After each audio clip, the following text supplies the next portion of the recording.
Dear students, अस्सलाम वालेकुम। आज हम थ्योरम 11.1 को समझेंगे, जिसकी स्टेटमेंट कुछ इस तरह से है कि in a parallelogram the opposite sides are congruent, the opposite angles are congruent and the diagonal bisects each other. यानी कि एक पैरेललोग्राम है और उसकी अपोजिट साइड्स भी आपस में तकरीबन बराबर हैं, उसके अपोजिट एंगल्स भी आपस में तकरीबन बराबर है और उसके जो डायगोनल्स हैं वो एक दूसरे को बाइसेक्ट कर रहे हैं। तो सबसे पहले हम एक पैरेललोग्राम बनाते हैं। ये एक क्वाड्रिलेटरल शेप ही होती है, लेकिन थोड़ी सी फ्लैट होती है।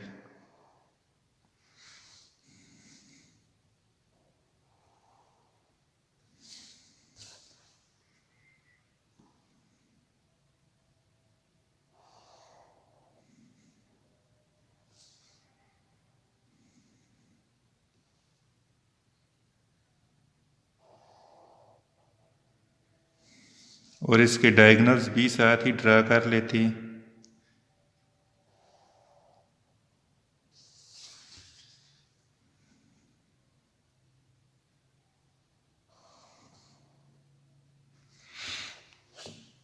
और इसको नाम भी दे देते हैं। ये point A, B, C, D और इस पॉइंट को हम ई का नाम दे देते हैं। साथ ही ये जो एंगल्स हैं, इन एंगल्स को भी हम नाम दे देते हैं कि ये एंगल 1 है, ये एंगल 2 है, ये एंगल 3 और ये एंगल 4। यहाँ पे भी दो एंगल बना देते हैं, एंगल 5, एंगल 6। तो अब जो चीज़ हमें गिवन दी हुई है, थ्योरम को हल करने का जो तरीक़ाकार है, उसमें सबसे पहले जो चीज़ लिखी जाती है वो गिवन लिखा जाता है। गिवन में आपको पहली चीज़ जो दी हुई है वो ये है कि पैरेललोग्राम की हर साइड जो है, यानी ये दो साइड्स ए बी और सी डी आपस में पैरेलल होंगी और ए डी और बी सी आपस में पैरेलल होंगी। यानी A B is parallel to CD and AD is parallel to BC। ये साइड्स आपस में पैरेलल है। और साथ आपको दूसरी चीज़ जो यहाँ पे गिवन में आपको पता है वो ये है कि AC and BD are its diagonals।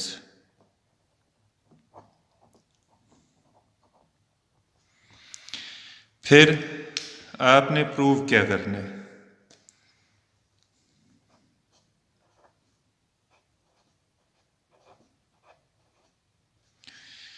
तो उसके लिए स्टेटमेंट के अंदर आपको नज़र आ रहा है the opposite sides are congruent.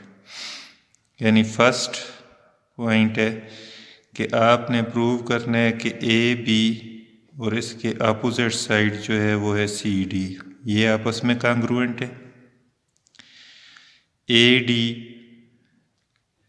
Congruent है बी सी के। Second, the opposite angles are congruent. क्या मतलब हुआ कि यहाँ पे जो एंगल ए है ये कॉन्ग्रुएंट होगा एंगल सी के, इसी तरह एंगल बी जो है ये कॉन्ग्रुएंट होगा एंगल डी के। और थर्ड कि ये दोनों डायगोनल्स एक दूसरे को इंटरसेक्ट कर रहे हैं, तो इसका मतलब ये है कि ए से लेकर ई तक और ई से लेकर सी तक ये आपस में कॉन्ग्रुएंट हो। और बी से ई तक और ई से डी तक कांग्रुएंट हों तो ये ई कॉमन पॉइंट आ जाएगा, जिसका मतलब ये है कि ई पॉइंट के ऊपर ये दोनों डायगोनल्स एक दूसरे को इंटरसेक्ट कर रहे हैं। यानी आपने A E is congruent to E C, second B E is congruent to E D, ये मालूम करना है। तो अब आपको पता है कि थ्योरम के अंदर चीज़ें होती हैं स्टेटमेंट्स एंड रीजंस।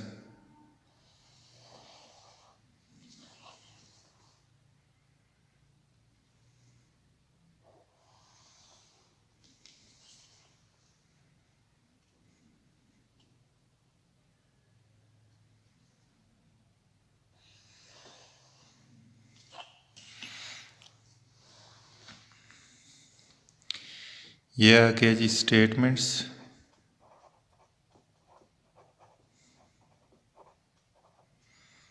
ये आ गया रीज़न।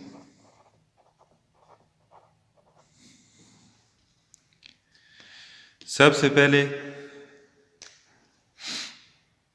हम लोग दो ट्राइएंगल्स लेते हैं, डायग्राम को ज़रा गौर से देखने की कोशिश करें और इसमें हम दो ट्राइएंगल्स ले रहे हैं और उनकी करस्पॉन्डेंस लेते हैं, उनका मुआवजना करते हैं। यानी ट्राइएंगल ए बी डी, इसकी करस्पॉन्डिंग लेते हैं हम ट्राइएंगल बी सी डी के साथ। अब इसमें देखते हैं, सबसे पहले तो ये चीज़ आप जहन में रखें जी कि दो पैरेलल लाइंस हों तो इनके जो एंगल्स होते हैं अल्टरनेट एंगल्स, वो आपस में कांग्रुएंट होते हैं। यानी ये एंगल 1 हो, यहाँ पे एंगल 2 हो, तो ये दोनों आपस में क्या होंगे, कांग्रुएंट होंगे, अल्टरनेट। तो इसको देखें तो एंगल 1 कांग्रुएंट होगा फिर एंगल 4 के, angle 1 is congruent to angle 4, और इसकी रीजन में क्या हम लिखेंगे जी, अल्टरनेट एंगल्स।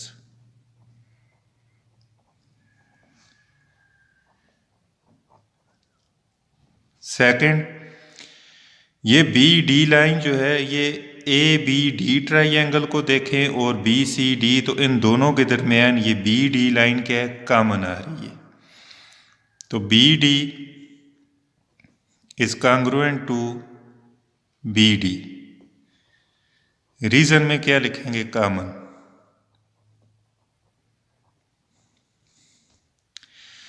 जिस तरह ये हमने पहला एंगल 1 और 4 लिखा, तो इसके मुताबिक एंगल 2 और 3 ये भी आपस में क्या है, angle 2 is congruent to angle 3, क्यों कि ये भी अल्टरनेट एंगल्स हैं।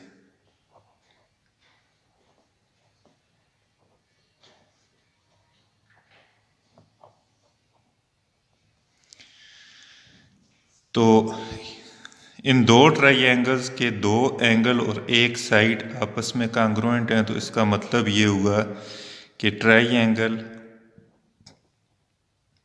ए B D is congruent to triangle B C D.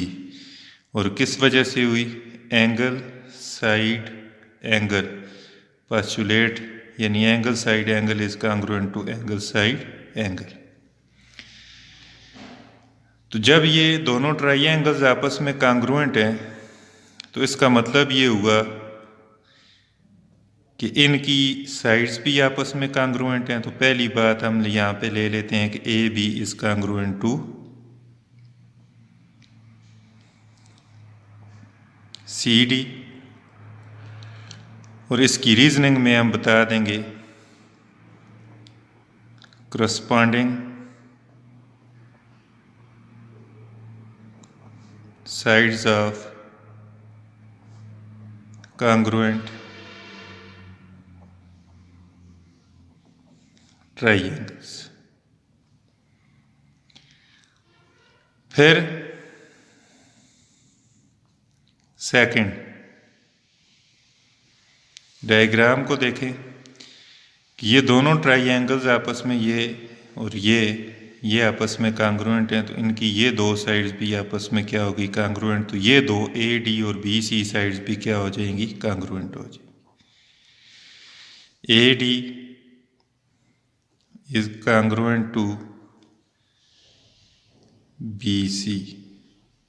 इसकी भी रीजनिंग में यही बात आ जाएगी, corresponding sides of congruent triangles। फिर इसके बाद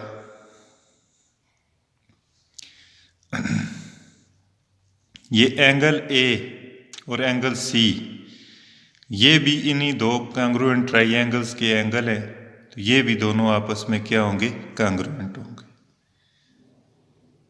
second, angle A is congruent to angle C। इसमें रीजनिंग में आ जाएगा करस्पॉन्डिंग एंगल्स ऑफ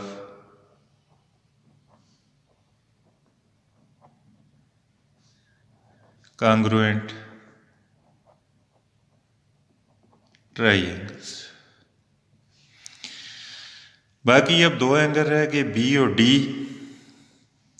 इसको हम इक्वेशन 1 का नाम दे देते हैं और इसको हम इक्वेशन 2 का नाम दे देते हैं। यहाँ पे हम लिख देते हैं जी कि angle 1 plus angle 2 is equals to angle 3 plus angle 4। यहाँ पे हम कह देते हैं एडिंग 1 एंड 2। तो एंगल 1 और एंगल 2, एंगल 1 और 2 मिलके क्या बना रहे हैं जी, एंगल D, और 3 और 4 क्या बना रहे हैं, एंगल B। इनको नाम दे दें तो ये आ जाएगा जी angle D is congruent to angle B। तो ये दो जो चीज़ें आपने प्रूव करनी थी वो तो यहाँ पे प्रूव हो गई। अब हम दो ट्राइंगल्स और ले लेते हैं। ये जो दो हमने 5 और 6 एंगल को नाम दिया था, एक ले लेते हैं AED और दूसरी ले लेते हैं BEC। Corresponding of triangle AED corresponding to triangle BEC। तो इनमें आप सबसे पहले देखें तो ये जो AD है ये कांग्रुएंट है BC के, जो कि हम ऑलरेडी पहले प्रूव कर चुके हैं। तो यहाँ पे हम लिख देंगे प्रूव्ड। और angle 5 is congruent to angle 6। ये वर्टिकल एंगल्स हैं।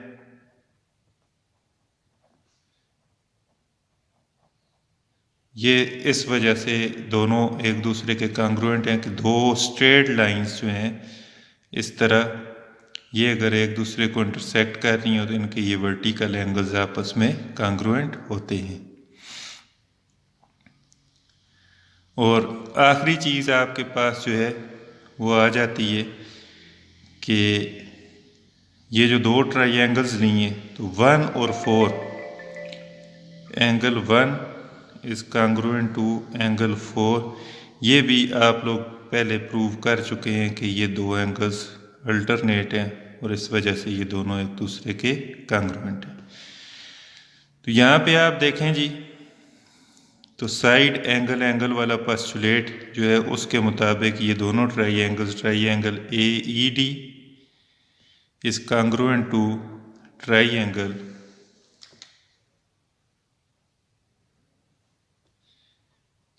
BEC। तो इससे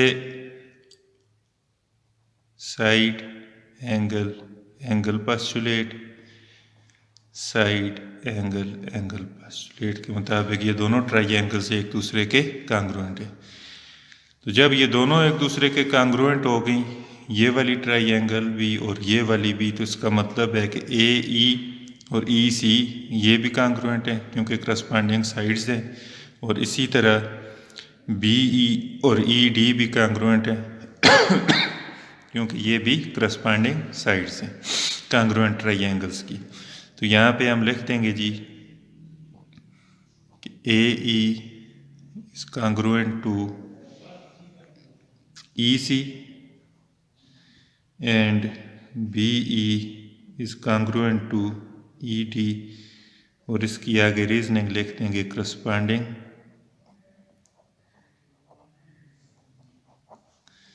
साइड्स ऑफ congruent ट्राइंगल्स। दोनों की यही आपके पास रीजनिंग आ जाएगी। उम्मीद है आप लोगों को इसकी समझ आएगी। थोड़ा सा डायग्राम को और इसके जो पोस्टुलेट्स हैं उनको जहन में रखते हुए आप लोग इसको हल करने की कोशिश करें दोबारा खुद।